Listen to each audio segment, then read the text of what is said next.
안녕하십니까. 공두림 행정학을 담당하게 된 조은종이라고 합니다.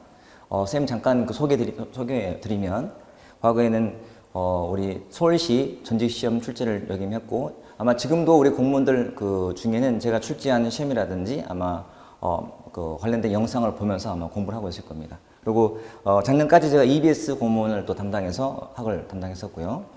이번에 이제 여러분 공두림 요 카페 회원들을 위해서 우리 이쪽 주관하신 분이 굉장히 좋은 의도로 좋은 수업을 드리고자 같이 좀 이렇게 뜻을 모으자 해서 같이 좀 참여하게 되었습니다.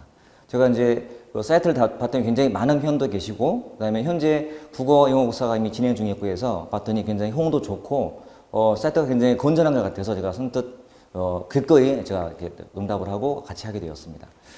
지금 보는 단계가 기초 강의인데요. 여러분, 기초 수업은 꼭 필요한 강의인데, 많은 분들이 너무 지나치게 급하게 막 심화를 들어간다거나 해서 많은 시행착오를 하는 것 같아서 제가 처음부터 공부하는 요령을 설명드리고 그다음에 진행을 하도록 하겠습니다. 굉장한 단계가 특히 중요한데, 여기 있는 요 5단계를 꼭 잘 활용하셔야 됩니다. 처음에 기본 이론 같은 경우는 이제 우리가 지금 하는 기초 강의는 사실 기본보다 조금 더 아래 단계예요. 그러니까 공부를 처음 하는 분들한테 제가 필요한 중요도라든지 아니면 필요한 개념 같은 거를 설명드리는 그런 시간입니다. 많은 분들이 처음에 어려워하는 점이 뭐냐? 용어 때문이에요. 용어를 처음부터 너무 많은 걸 하게 되면 다들 너무 큰 정보에 막 쌓여가지고요, 더 힘들어합니다. 그래서 너무 큰 욕심 부리지 마시고, 우리 공두림에서 진행하는 이 수업의 장점은, 기본 강의의 장점은 강좌 수가 많지가 않아요. 그래서 이 시간 내에 짧은 시간 내에 최대한 많이 돌려서 듣는 것들을 잘 숙지하시면 그 다음 단계 공부할 때 큰 도움이 되는 수업이 될 겁니다. 항상 기본을 잘 활용하셔야 그 다음에 탄력을 받기 때문에 일단 기본을 활용하시고, 이제 요 기초 강의를 통해서 전반적인 챕터의 구성이라든지 필요한 용어 또는 중요한 이론 같은 것도 맛을 볼 거고, 그래서 기본기가 쌓이면 그 다음에 이제 심화를 들어가서 할 텐데, 심화라는 거는 사실 제일 중요한 수업입니다. 그러니까 강좌 수도 많고, 그리고 요 수업을 진행할 때는 반드시 문제를 병행하셔야 됩니다. 기출문제가 갖는 중요성은 다 아시죠? 굉장히 중요한 거예요. 심화를 들으면서 반드시 해당되는 만큼을 복습을 하시고, 또 모르는 것들은 체크하시고, 책에 밑줄 긋고, 책에 메모하고, 자, 이런 과정을 반복해서 이 과정이 끝나면 내가 정말 공부를 많이 했구나, 정말 나는 이제 됐어, 이 주제만큼은 된 거야 는 확신이 세게 공부하셔야 됩니다. 너무 대충 한다거나 너무 또 심하게 쓸데없는 거 하다 보면 막 늪에 빠져서 못 나옵니다. 그래서 가급적 수업을 잘 활용하시고, 수업에서 제가 전달하는 것들을 철저하게 잘 파악해서 그것만 알면 됩니다. 제가 앞에서 얘기했지만 제 가장 큰 모토, 제 강의의 지향점은 바로 이거예요. 쉽게 90점이에요. 여러분, 학이라는 것은 굉장히 어려워하는 과목인 거 다 아시죠? 이 어려운 과목을 너무 많이 한다 해서 결과가 좋은 것도 아니고, 또 너무 또 얇게도 안 돼요. 적당한 정도의 공부가 필요한데, 정말 우리가 100으로 친다면 100 중에서 한 80 정도의 노력으로 90을 얻는 경우하고, 그리고 100 이상을 해서 한 90을 얻는 경우하고, 당연히 전자가 훨씬 더 효율적이잖아요. 그래서 저는 쉽게 90 맞자. 공부란 우리 어떻게 행정 같은 경우는 범위가 거의 없어요. 그러니까 기본은 돼 있지만 그 바운드를 넘어가는 때가 많기 때문에 시험장 가서 문제 풀다 보면 굉장히 낯선 문제에 봉착해서 힘들어합니다. 근데 그것들은 평상시에 기본기로 커버를 하셔야지 다 하고 갈 수는 없는 거예요. 그래서 항상 우리는 쉽게 90 가자는 생각으로 하시되, 지금 봤던 요 단계에서 요때 요걸 잘 하셔야 돼요. 기출문제를 잘 여러분이 해결하시면 일단은 거의 85 이상은 된 거예요. 제일 쉬운 공부 방법은 기출문제를 잘 정리하시는 거예요. 근데 기출문제라는 것은 내용을 알아야 할 거기 때문에 기본 내용을 숙지하셔야 되고, 특히 심화라는 것은 우리가 나올 만한 것들은 다 이만큼 검토하기 때문에 거의 기출을 풀 정도는 강의 같아요. 근데 그 이상은 없다, 여러분. 학의 바운드가 이만큼이라면 세계는 유형이요. 시험은 그 이상 나올 수 있어요. 또는 책 중에도 자기 고적지 문제가 나오기도 해요. 근데 평상시에 이런 것들 거의 안 봅니다. 이거 본다 해도 기억이 안 나요. 왜? 안 중요하니까요. 근데 이거를 안 봐서 틀린 것도 아니고 처음 봐서 틀린 것도 아니에요. 처음 봤지만 풀 수 있어요. 그게 평상시에 이런 문제를 풀면서 적응하시는 거예요. 그러면 다 해결된다. 그래서 우리는 이 많은 것 중에서도 중요한 것들 중심으로 하되 이것만큼은 단단히 하자. 우리 그 국물도 우리 뼈를 고도 자주 낮은 불로 막 오래 하잖아요. 그럼 우러나는 거 아시죠? 똑같아요. 공부도 같은 내용도 계속 반복하셔야 우러나요.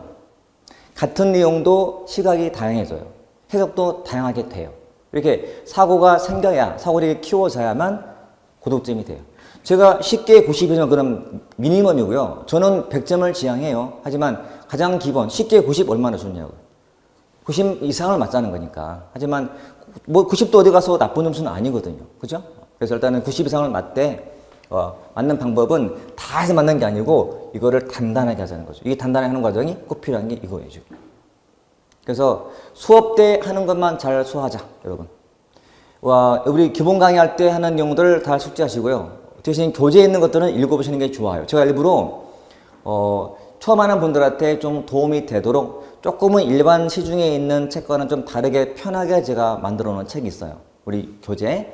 그거를 읽어보시면 시간도 많이 안 걸리기 때문에 되게 편하실 거예요. 그리고 거기에 나오는 말 중에서 또는 단어 중에서 지금 잘 들으면서 그거를 소화하시면 돼요. 그리고 요구하시면 돼요. 세 번째는 요약이 필요해요. 요약은 일단은 본인이 하셔야 돼요.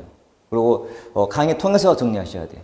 그냥 내가 아무런 근거도 없이 시중에 있는 걸 갖다가 공부한다? 도움이 안 돼요. 여러분, 요약된 내용은 사고가 안 되는 거예요.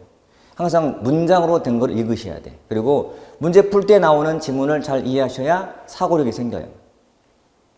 우리 법 과목이라든지 국사 과목은 사실 제 개인 생각은 답을 쳐놓고 답을 암겨도 괜찮아요. 근데 행정학은 아니에요. 사회과학이라서 읽고 사고로 하는 습관을 들이셔야 돼요. 그래야 처음 보는 질문일지라도 이게 사고로 풀 수 있거든요. 그래야 100점이 돼요. 100점. 자, 요약은 마찬가지로 제가 나중에 우리 공부드림에서 제공할 텐데 요약된 그 교재도 두껍지 않아요. 일부러 정말 짧게 정말 나올 것만 쫙 뽑아서 하는 거예요. 그것만 잘 정리하되 이걸 정리하는 거니까 이거 돼야 이게 의미가 있는 거예요. 요약하신 다음에 문제풀이 필요하죠. 자, 요게 돼 있다면 요것도 훨씬 수월한 거예요, 여러분. 보통 문제풀이라는 것은 단원별 문제풀이가 있고 그다음에 전범위가 있는데 다 필요한데 사실은 마지막 단계에서 이루어지는 전범위가 더 중요해요. 왜냐하면 그 전범위라는 것은 예상 문제예요. 그리고 실제로 그 행정학은 테마가 그렇게 많지 않기 때문에요. 그 테마별로 문제를 출제해서 하다 보면 어느 순간에 더 이상이 없어요. 예를 들어서 테마 200개면 충분해요. 100개도 충분해요. 저는 늘 그래왔듯이 이 전범위 모의고사에서 거의 100% 적중을 해왔어요, 여러분. 일단은 그래서 요걸 통해서 여기 있는 것들을 이제 압축하는 과정이에요. 그러니까 확인하는 과정이고, 그래서 조금 부족한 것들은 이때도 보완이 되시면 돼요. 그리고 이제 했는데 좀 불안할 때가 있어요. 마지막에 정리가 필요해요. 일일 특강 같은 거. 자, 우리가 당장 내년도 시험을 대비해서 여러분 나중에 시험 보기 전 한 뭐 1주 또는 2주 전에요. 아마 우리 여기 공드림에서 이런 거 할 거예요. 그러니까 딱 하루도 아니야. 한 4시간만 투자하시면, 자, 제가 예고하지만 테마 100개예요. 미리 다 준비되어 있어요. 100개. 100개 테마만 잘 소화하시면 거의 다 나와요. 우리 전에 학생이 와서 느닷없이 와서 막 인사하는 거예요. 고맙다고. 왜 했더니 선생님 일일 특강에서 다 나왔어 그러는 거예요. 100점 맞았다고. 물론 학생이 잘한 거겠지. 제가 잘한 게 있겠어요. 본인이 강의에 들었던 공부했던 거하고 요때가 잘 맞아 떨어진 거지. 아무튼 중요한 주제는 다 검토가 되기 때문에 한 4시간만 투자해도 일주일 뒤에 보는 시험에서 나올 걸 다 미리 하고 가는 거니까 기억이 생생하게 남아있을 거예요. 자, 이렇게 일단 진행을 한다 보시면 돼요. 급할수록 뭐하라? 돌아가라. 급하다고 요구한 다음에 바로 문제풀이 절대 안 됩니다. 급하다고 요구 없이 이거 듣는 것도 안 됩니다. 나중에는 어차피 후회하게 돼요, 여러분. 몇 번 돌아서 갈 시간이 없어요. 우리는 앞으로 주어진 시간이 몇 달 안 남았기 때문에 지금 이 강의를 듣는 분들은 정말 최선을 다하시고 늦게 하는 만큼 더 하셔야 돼요. 공부는 주어진 공부량이 있어요. 그 양을 채우셔야 돼요. 만약에 나한테 내가 1000시간을 채워야 한다. 채워야 돼. 주어진 하루는 똑같아요. 하지만 이용하는 시간은 달라요. 그러니까 남보다 좀 덜 자고 시간 막 짜서 1000시간을 채워야 되거든. 그래서 남과 보조를 맞추기 위해서는 그만큼 더 힘들게 하셔야 돼요. 이 과정을 통해서. 그러니까 최대한 빨리 돌려서 빨리 듣고 들으시면 되는 거예요. 그리고 문제 풀 때는 집중해서 푸셔야 돼요. 자, 이게 기본적인 공부 단계였고요. 자, 공부하는 기본적인 또 방법이 있어요. 철저하게 이해 위주의 공부. 그 공무원 시험 과목 되게 많죠, 여러분. 기본 5과목이에요. 5과목인데 국어도 양이 많아, 영어도 많아, 다 많아요. 행정학도 많아요. 근데 이걸 어떻게 다 암기하냐고요. 특히 행정학은 특히 사회학이라서 이해만 잘하시면 처음 해놓은 게 정말 오래 가요. 여러분 암기는 정말 순간인데 이해는 영원한 거니까 처음부터 이해를 잘 하려고 노력하셔야 돼요. 두 번째, 암기상이 분명히 있어요. 그냥 암기해서는 또 까먹어요. 자, 암기법을 만드셔야 돼요. 쌤은 수업 시간 때 암기법 되게 많이 소개할 거예요. 그거는 내가 또 드리는 거고요. 여러분도 나름은 만드셔야 돼. 그래서 이걸 어떻게 내가 암기를 할 것인가, 기억에 남게 할 것인가. 이것도 보통 암기 잘하는 사람들은요, 그거 알아요? 내가 공부하는 이 내용과 뭔가를 연상시키는 거, 연상법이 되게 중요해요. 그거 하면 이게 딱 떠오르게. 이런 식으로. 자, 제가 수업 시간에 말씀드리고 이거는 암기사항입니다 하면 그건 암기사항이에요. 그게 아니면 다 이해하시면 돼요. 이해사항으로 보시면 돼요. 주로 암기라는 게 어떤 게 있을까요? 학자의 뭐 저서, 대표 인물 막 나올 거예요. 그거는 암기하셔야 돼요. 그죠? 나머지는 내용은 거의 다 보면 이해가 되거든. 이해가 되면은 그 제도나 어떤 그 개념의 장점, 단점은 자동으로 나오기 때문에 반드시 이해하시고 암기는 암기법 만드시고 그리고 본인들의 약점을 꼭 파악하셔야 돼요. 과목별로 다 마찬가지예요, 여러분. 약점을 파악해서 보완해야만 고득점이 되지. 제가 지켜본 바로는 약점을 그냥 냅둬요. 그러니까 계속 약한 거예요. 공부를 한다고 해요. 하지만 실력이 늘지 않아요. 왜요? 약점이 남아있으니까요. 굳이 제가 말씀 안 드려도 다 수험생들이 열심히 한다고 해요. 하는데 그게 계속 약점은 남겨둔 채 좋아하는 것만 한다거나 또 잘하는 것만 하게 돼 있어, 성향이. 사람이라는 게 실험은 보기 싫거든요. 안 하고 싶고 피하고 싶어요. 계속 못하는 거예요.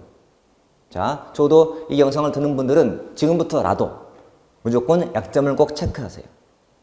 국어, 한자가 약점이다. 보완하셔야 돼요. 포기할 건가요? 아니요. 포기할 건 없어요. 그 다음에 영어, 문법, 어휘, 약점 체크하셔야 돼요. 그거 보완하셔야 돼요. 그래야 점수가 올라가죠. 학도 마찬가지. 그 많은 이론 제도 중에서 내가 이게 약하다. 그럼 그거를 체크했다가 그거를 보완하시면 돼요. 합격은 하나 차이, 한 문제 차이로 붙고 떨어지고 해요. 그 하나라는 거는 지금처럼 과목별로 약점만 파악해도 충분히 커버가 돼요, 여러분. 반드시 약점을 파악하셔야 이해하셨죠? 그러니까 일부러 노력하셔야 돼요. 내가 딱 앉아서 이 과목의 약점 뭐지? 기준은 기출문제예요. 문제 푸시다가 안 되면 약점인 거예요.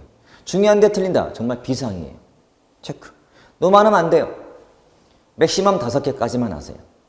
그 이상 약점이 있다? 그거는 공부 기본으로 아예 안 되는 거예요.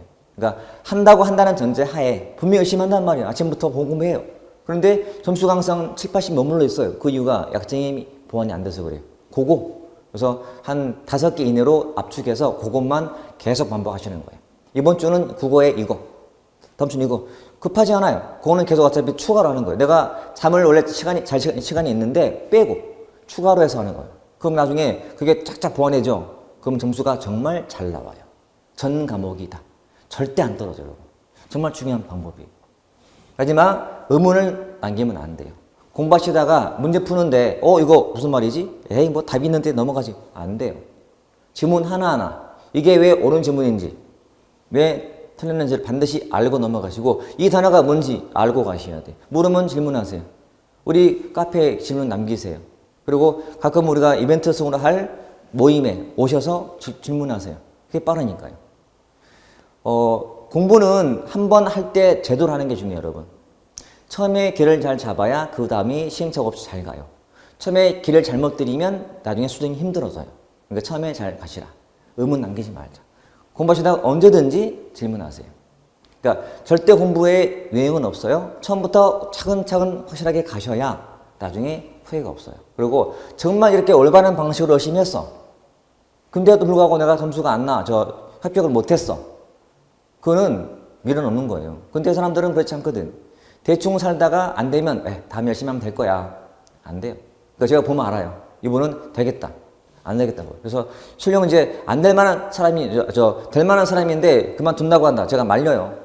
안 돼. 해. 내가 도와줄게. 해. 그래서 제가 많이 붙였어요. 여러분. 저는 진짜로 우리 공두림 그 카페처럼 마음이 정말 여러분을 위해서 항상 서 있어요. 그러니까 정말로 잘 되길 바라고 합격을 바라는 사람이에요. 그러니까 절대 어려움도 없고 여러분 절대 뭐 얼마든지 쓸어없이 그냥 뭐 질문도 하시고 뭐 요구하시고 하세요. 필요한 뭐 자료가 필요하다 요구하세요.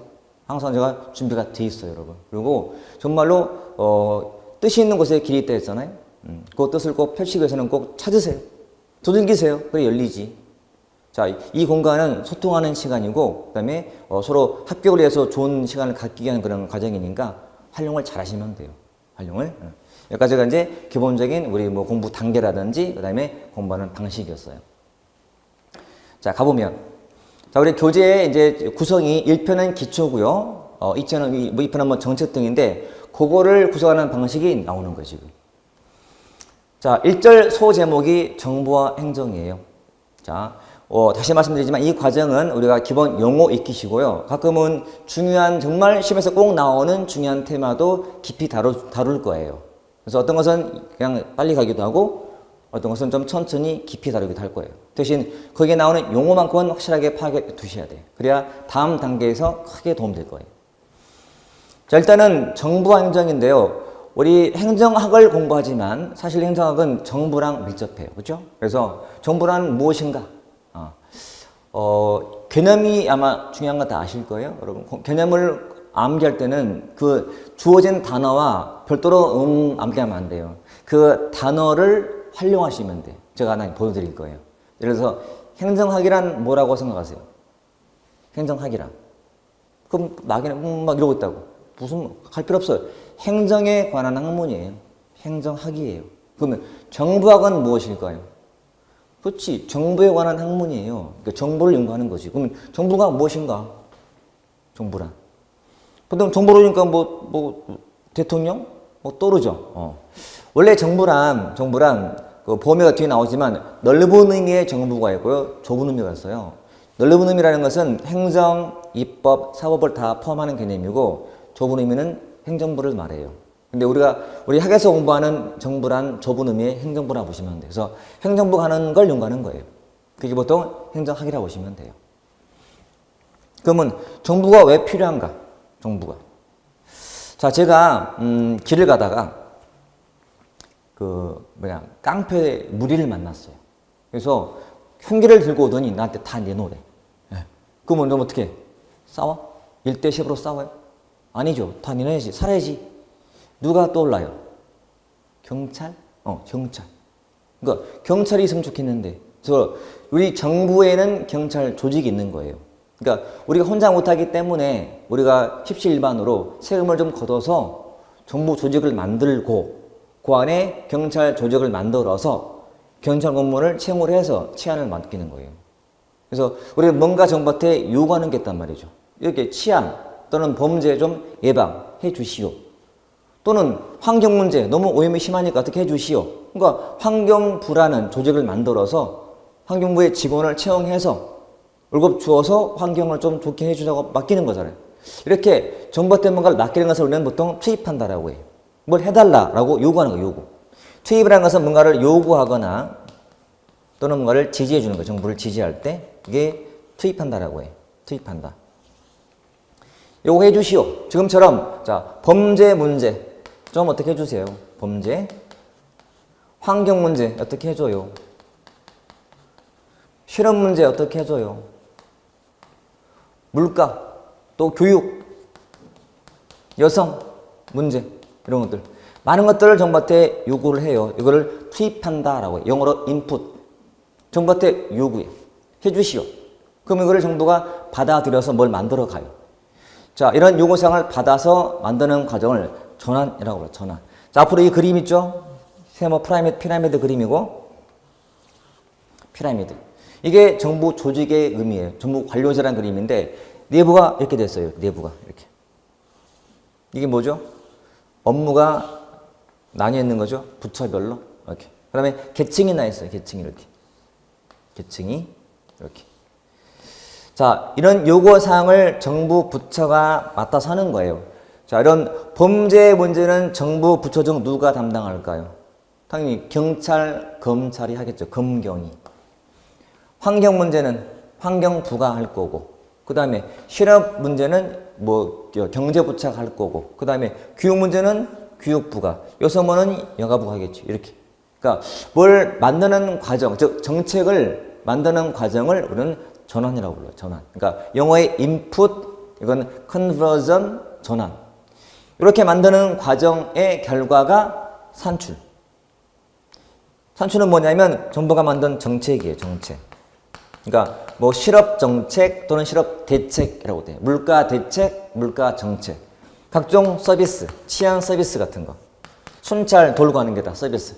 또 법도 만들어요. 물론 이 법은 국회가 만드는 거지만, 물론 정부는 넓게 본다면 포함되어 있으니까 이게 다 산출물로 보시면 돼요. 이거는 영어로 output, input, conversion, output.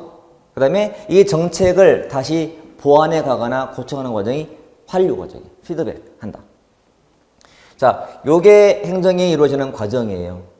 그러니까 정부가 필요해서 뭘 요구하게 되고, 정부는 뭐 만드는 과정이 있고, 이걸 용가하는 학문이 행정학인 거예요. 그래서 이거를 설명하고자 이제 초기학자들이 만든 그 큰 단원이 기초이론부터 또는 정책, 조직, 뭐 인사에 가는 거예요. 자, 그래서 거의 모든 책들의 기본이 뭐냐면 그 구성할 때 총론을 나눠, 총론 이렇게. 그 다음에 강론. 총론은 기초를 배우는 파트, 기초 이론을 배워요. 기초.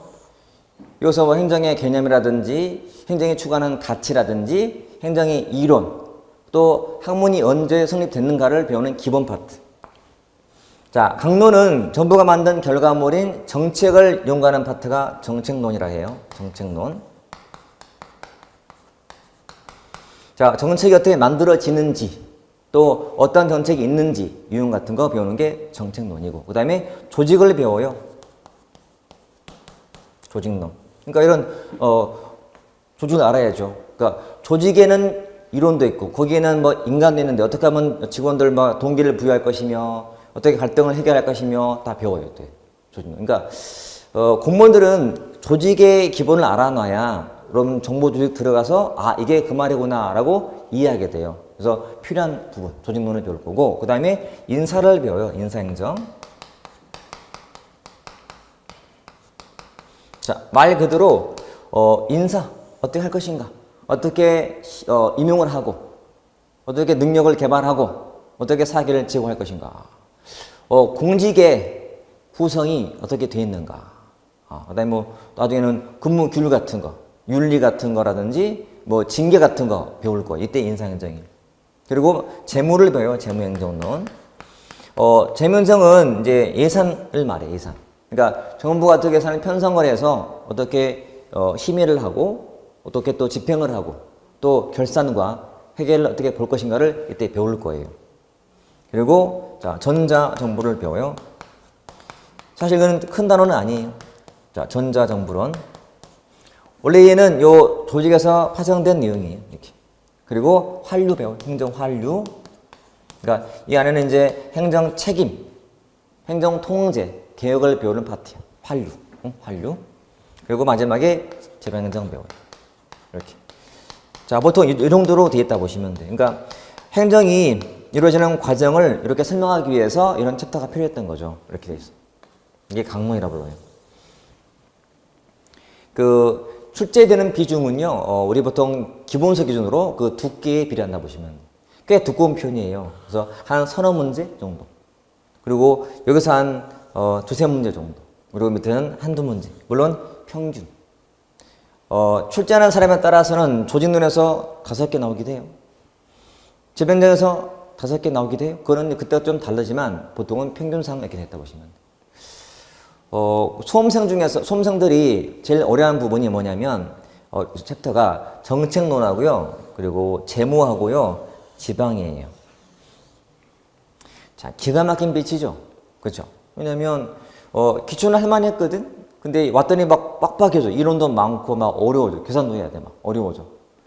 좀 어렵나 싶었더니 또 쉬워졌어요. 재미도 있어요. 근데 또 너무 방심할까봐 또 반짝 어려워요. 어려운 이유가 뭐냐면 용어 때문에 어려워. 용어 때문에. 용어를 빨리 숙지하셔야 돼.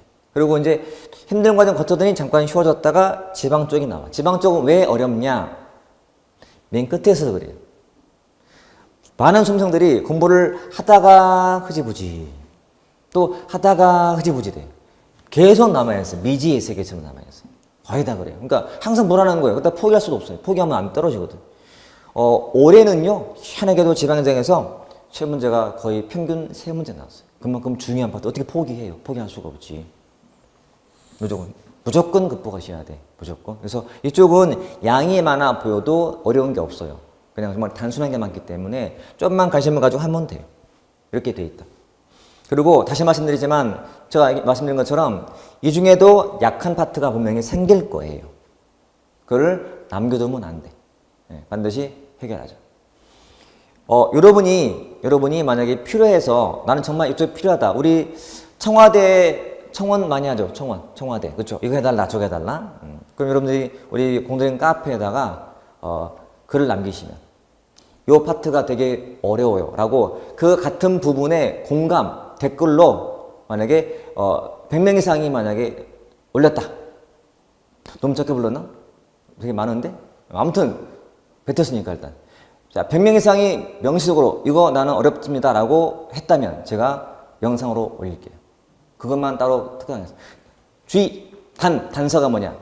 선생님, 기초가 어려워요. 그건 안 돼. 너무 많아. 챕터가 너무 넓어. 그 안에 들어가서 하다 보면 나와요. 만약에 정책론을 읽는다면 봤더니 비용 편익 분석이 어렵다. 이러는 것 괜찮아요. 비용 편익 분석은 계산이 필요한 단원이거든. 그렇게 좀 제 말은 한 1시간 정도의 강의가 될 정도 양은 제가 기꺼이 할게요. 근데 그거 하려면 10시간 필요하다. 안 돼. 너무 커. 선생님, 현장이 어려워요. 죽는 수가 있어요. 너무 넓어. 그러지 말고 구체적으로. 그러면 제가 얼마든지 할 거니까. 분명히 공부하시다 보면은 이런 게 생기고, 여러분이 어려우면 다 어려운 거예요. 공부할 때 절대 본인을 의심하시면 안 돼요. 나만 모르나? 아니에요. 다 어려워요. 다 몰라요. 공부하는데 옆인 친구는 잘하는 것 같아. 아니에요. 똑같이 몰라요. 여러분이 물어볼까 지금 덜벌 떨고 있단 말이에요. 다 몰라. 걱정하지 마세요. 여러분이 어려운데 나는 했다. 여러분은 잘하고 있는 거예요. 앞서가는 거예요. 꼭 활용하시면 돼요, 여러분. 이 좋은 공간을 활용하셔야지. 그러니까 항상 와서 이야기도 하고 글도 남기고 질문도 하고 자꾸 이렇게 하셔야 돼. 저는 사실 놀랐어요. 우리 공드림 카페가 이렇게 많은지 몰랐어요. 몰라서 보고 놀랐어요. 물론 이제 전체 수가 되게 많지만 활동하는 학생은 잘 모르겠지만 그래도 많지 않을까 싶어요. 그래서 이 사이트에 들어와서 여러분들이 관심을 가지고 공부한다면 분명히 활용 여부에 따라서는 정말 합격 여부가 되게 차이가 많이 날 것 같아요. 그래서 활용하시면 된다. 자, 1절의 정부에 대해서 간단하게 본 거죠, 이거는. 자, 이제 정부, 좀 전에 말씀드린 것처럼 넓은 의미와 좁은 의미가 있어요. 지식은 형성되는 거예요. 애들의 성격은 형성되는 거예요. 자, 제가 일부러 형성을 강조했죠. 형성이라는 여러분, 어찌 보면, 진행형이지 완성형이 아니에요. 만들어져 가는 거. 형성돼 가는 거. 그쵸? 애들은 어릴 때부터 가치관이 형성이 돼요. 만들어져 가요. 자, 왜 말했냐면, 공부도 마찬가지예요. 그래서 차근차근 개념을 파악하고 만들어가면 점점 이게 커져서 나중에는 완성물이 생길 거예요. 단어 하나하나 잘 파악하시고 그 단어를 활용하시면 돼요. 처음에 잘 이해하시면 영원하다. 자, 넓은 의미의 정부란, 자, 잠깐 얘기했죠. 어떻게 볼 때 넓다고? 행정, 입법, 사법부를 다 포함할 때가 넓은 의미예요. 이렇게. 근데 좁은 의미는 뭐라고? 행정부만 행정부. 그러니까 다른 전제가 없다면 우리가 말하는 정부, 그건 행정부예요. 실제로 인사가 나올 텐데 사실 입법, 사법, 헌재 등은요 정말 작은 조직이에요. 예를 들어서 입법부는 공무원 수가 다 합해봤자 4천밖에 안 돼요.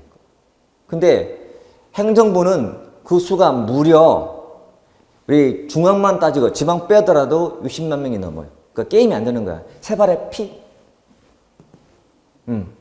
뭐 헌재 공무원 수가 몇 명 되게 헌재 400명밖에 안 돼요. 정말 세 발의 피 65만 명이에요. 얼마나 크단 말이에요. 공무원의 수가 100만 명인데 그 중에서 행정부가 한 4, 5명 돼요. 중앙정부에. 그리고 지방정부가 한 30만 명 돼. 그리고 나머지 정말 얼마 안 돼요. 이게. 그만큼 그냥 다른 말 않더라도 정부란 행정부예요. 이렇게. 자, 넓은 의미, 좁은 의미. 이렇게. 자, 정부의 역할을 보는데 역할은 지금처럼 이념이 다르면 정부의 역할이 아마 다를 거예요. 그렇죠? 또 시대에 따라서도 정부 역할은 바뀔 거예요. 자, 이념과 시대. 자, 시험에 직결되는 내용은 이념에 따른 정부의 역할인 거고, 요 시대에 따른 정부 역할은 이거는 전반에 걸쳐서 필요한 게 있어요. 그 용어를 잘 보셔야 돼. 그러면 자, 이념해봤자 두 가지예요. 이렇게 진보와 보수예요. 자, 진보주의, 보수주의 많이 들어봤죠? 진보, 보수, 그렇죠? 자, 개념을 정의해 보죠. 자, 진보주의 뭘까요? 진보주의란 자, 이렇게 개념을 물어봤을 때 요 진보주의를 막 머리에서 짜내면 안 돼요. 알겠죠? 단어로 풀자고. 자, 무슨 주의가 정말 많이 나올 거예요. 그렇죠? 뭐 자본주의, 사회주의, 권위주의, 자유주의 되게 많이 나와요. 근데 주의란 그냥 직역한다면 거기에 주된 의미를 두는 거예요. 선언을 찾으면 주의의 뜻이 뭐냐면 어떤 체계화된 이론이라고 나와요. 근데 너무 추상적이고 그냥 쉽게 중시한다. 뭐 한다? 중시한다. 뭘 중시한다? 진보를 중시한다. 일단 직역. 진보란 나가는 거예요. 앞으로 나가는 거예요. 그러니까 변화를 원해요. 앞으로 나가려고 원해요. 지금이 싫어요. 변화를 원해요. 진보주의. 그럼 얘는 보수주의는 지키고 싶어요. 컨서버티즘. 컨서브, 유지하다, 보존하다요. 그러니까 지키는 걸 중시해요. 이렇게. 개인주의는 무슨 뜻이에요? 개인주의는 개인을 중시해요. 자본주의는 자본을 중시해요. 쉽다 이제. 앞으로 무슨 주의가 나올 때 그렇게 이해하시면 돼요. 그럼 다 풀려요. 암기할 필요도 없이. 근데 느낌상 자, 진보, 보수 어디가 좌파 같아요? 좌파요. 이쪽이 우파. 왜 좌파예요? 왼쪽 있잖아요. 원래 그랬어요, 여러분. 그러니까 처음 진보와 좌파 우파의 유래가 그 당시에 회의하다가 왼쪽에 있는 사람이 좌파였고요. 우측이 우파였다. 원래 그 나온 거예요. 레프트 라이트 할 때. 아무튼 진보란 좌파 쪽이고 우파 쪽이다. 그러면 우리 현 정권은 어디에 가까워요? 진보에 가까워요. 진보? 약간 좌파에 가깝다. 진보와 보수 어디가 변화나 개혁을 원하죠? 개혁? 변화. 앞으로 가고 싶잖아 지금. 이놈은 지키고 싶어요. 그러면 어디가 있는 자들 이념 같아요? 보수예요. 있어야 지키지. 가진 게 없는데 뭘 지켜요? 그렇죠? 그러니까 이쪽은 뭔가 소외된 사람에 대한 배려 또는 정부의 개입 또는 정부의 규제에 찬성하는 주의예요. 여기는 제발 좀 정부는 가만히 있지. 냅두지 자유방임이에요. 이쪽은. 그러니까 시장을 믿지 정부를 안 믿어요. 그게 보수예요. 이거 보세요.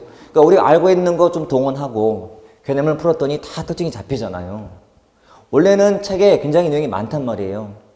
다음 중 진보주의의 내용으로 틀린 거 이런 문제가 꽤 많아요. 기출문제가. 근데 이거는 암기하는 게 아니거든. 지금처럼 풀어내면 돼요. 근데 공부를 하다 보면 다 이해로 푸는데 좀 안 되는 게 있어요, 이해가. 그것만 따로 체크하는 거예요. 그것만 숙지하거나 아니면 열심히 이해하도록 노력하시면 돼요. 그러면 나머지는 볼 때마다 알거든. 지금처럼. 됐죠? 자, 그래서 지금은 이 시간에는 지금 진보가 뭔지 보수가 뭔지에 대한 소개를 드린 거고 문제 풀기 위한 기본적인 단서는 제공한 거예요, 제가. 다시 말하지만 변화를 원한다. 나가고 싶다. 앞으로 가고 싶다. 지금 싫다. 그러니까 개혁을 하자. 개혁주의. 이거는 지키고 싶다. 가진 게 많기 때문에. 정부의 개입을 싫어해요. 그렇죠? 뭔가 소외계층에 대한 배려하자. 지금 정부가 어때요? 되게 재분배 막 하잖아요. 없는 사람들 되게 배려하잖아요. 이게 진보주의거든. 이거는 있는 사람들 주의. 보시면 안 돼요. 자, 시대에 따른 정부는 이렇게 변해왔어요. 자, 절대 국가부터 입법, 행정, 진행정으로 변해왔다. 자, 이 국가의 변천은 단독 시험도 물론 나오지만 그보다도 많이 쓰는 용어예요. 그리고 절대 단어를 벗어나면 안 돼요. 절대 국가는 절대 군주가 지배하는 국가예요. 오, 쉽다. 절대 군주. 절대 군주 시대에는 군주가 다 갖고 있는 시대였어요. 그러니까 짐이 곧 법이었던 시대. 이때는 중앙 집권일까요? 지방 분권일까요? 당연히 중앙 집권이지. 중앙에 있는 군주가 다 갖고 있는 거니까. 지방 자치하겠다? 사형. 이건 반란이에요, 반란. 군주가 다 갖고 있는 거예요. 정부는 커요. 근데 자, 이 배경이 뭐냐면 자, 입법이 무슨 말이지? 입법. 법을 세웠다? 법을 만들었네. 아, 법을 세워하는 국가예요. 다른 말로 법치 국가라고 하지. 군주에 대한 절대 권력을 이제는 국민을 대표하는 의회에서 만든 법으로 제한하는 거예요. 입법 국가. 이때는 정부가 커질까 작아질까? 작아져요. 응? 정부는 그냥 밤에 도둑 잡는 식으로 역할이 좀 줄게 되고 군주의 권한을 제한하게 되는 거예요. 이게 입법 국가. 자, 이때는 이제 시장을 믿는 상황이야. 그러니까 정부는 좀 가만히 있고 자유를 방림해다오. 자유주의야, 자유주의. 근데 시장을 믿는다 하더라도 시장에는 한계가 있어 없어요? 있어요. 시장이 못할 때가 많아. 그때는 정부가 개입을 해야 되거든. 그게 바로 행정국가예요. 자, 행정부가 주도하는 국가. 이건 누가? 입법부가 주도하는 국가. 쉽다. 자, 이 배경이 뒤에 배울 시장 실패라는 게 나와요. 그러니까 시장에 맡겨놨더니 시장이 못하는 게 생겨. 그게 시장 실패거든. 그러면 시장이 못하니까 누가 해야 된다고? 정부가 개입해야지. 정부가 개입하는 국가예요. 행정부가 주도해요. 이때는 정부가 하는 게 많을까 적을까? 느낌상 많아요. 행정국가인데? 지금 정부에 대한 요구사항이 많아요 적어요? 많겠지? 왜요? 문제가 많잖아요. 이거 해주시오. 저거 해줘요.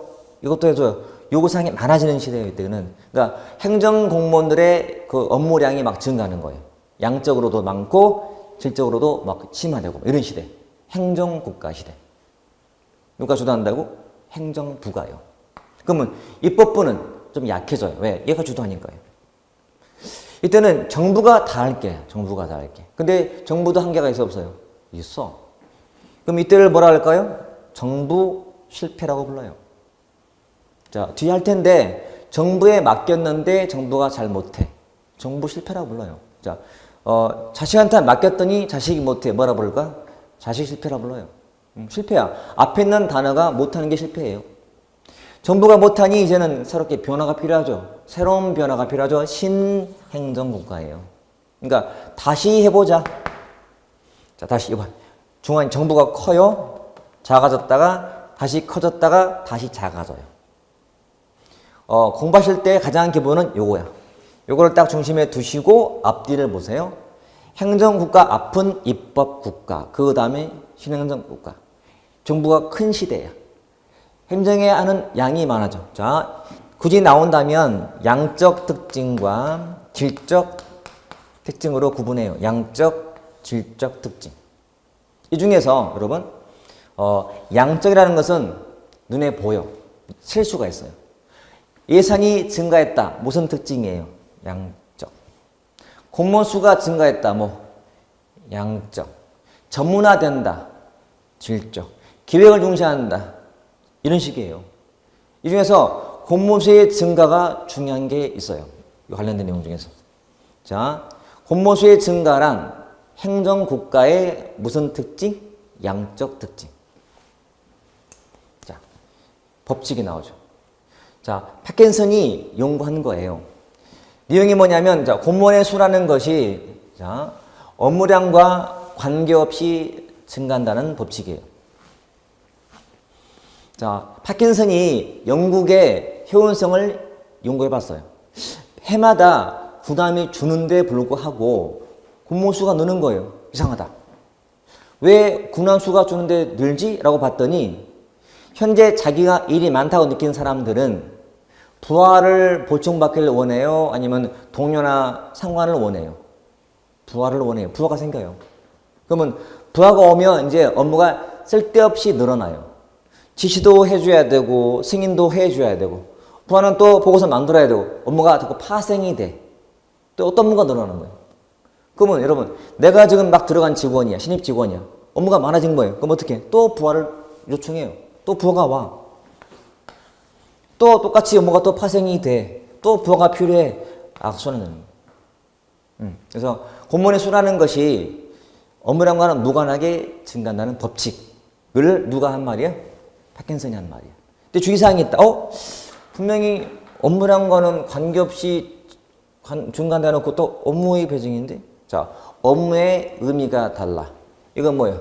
본질적 업무랑 관계없이 파생적 업무가 증가하는 거예요. 이해됐나? 그러니까 본래 업무에는 변화가 없어. 업무가 쓸데없이 파생되는 거야. 파생, 쓸데없이.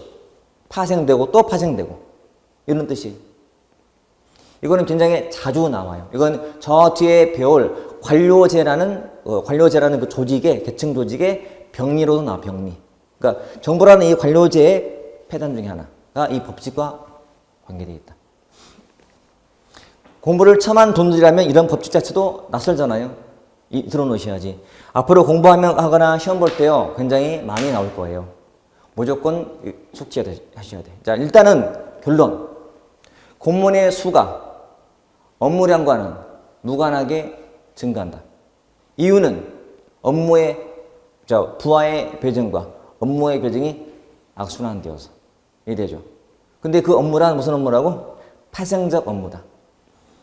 쓸데없이 보고서, 예를 들어서 그냥 말로 하면 될 거를 보고서를 만들어 봐야 돼. 그렇죠? 그냥 말로 지시하면 되는데 문서로 꼭 지시하는 거야. 업무가 파생이 돼. 쓸데없이. 또 버거워. 부하를 또 요청해. 부하가 또 와. 자꾸 요 피라미드가 커지는 거야. 자꾸 커지는 거야. 이렇게. 쓸데없이 조직이 커지는 거지. 이 법칙. 자, 이 법칙은 그래도 또 저 행정국가의 특징이다. 양적 특징이다. 이렇게 보시면 돼. 이해돼? 자, 개념 하나하나씩. 지금 우리가 이 시간에 본 것은 사실은 그렇게 어려운 건 없어요. 그렇죠?